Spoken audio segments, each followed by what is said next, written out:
अनाया ने पहली बार स्वर्ग की सीमा लांघी और धरती पर उतरी। यहाँ की हवा भारी थी, आसमान धुंधला था और चारों तरफ डर पसरा हुआ था। जले हुए घर, सूखी आंखों वाले लोग और खामोशी, सब कुछ असली और कठोर था।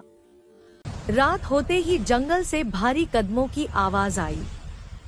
पेड़ टूटते गए और सामने आया राक्षस कालनेमी, काला, विकराल और खून से सनी आंखों वाला।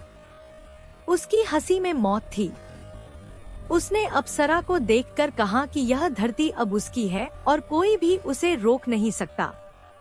अनाया ने धनुष उठाया, लेकिन यह युद्ध स्वर्ग जैसा नहीं था। राक्षस की गदा के पहले ही वार से वह घायल हो गई। खून बहने लगा और दर्द ने उसे घुटनों पर ला दिया। जमीन पर गिरते हुए उसने पास के गांव को याद किया, उन बच्चों को जिनकी चीखें हवा में अब भी गूंज रही थी। उसने डर को दबाया और फिर से उठ खड़ी हुई। इस बार उसने ताकत से नहीं, समझ और धैर्य से लड़ाई लड़ी। राक्षस के हर वार से बचते हुए सही मौके का इंतजार किया और पूरी शक्ति एक ही वार में झोंक दी। बाण राक्षस के सीने को चीरता हुआ निकल गया।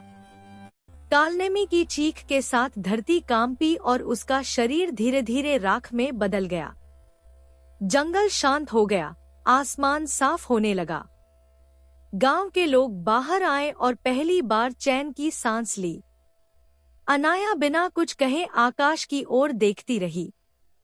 वह जान चुकी थी कि धरती पर लड़ाई सिर्फ शक्ति की नहीं होती, बल्कि दर्द सहकर भी खड़े रहने की होती है। फिर वह चुपचाप स्वर्ग लौट गई, अपने भीतर धरती की सच्चाई लेकर।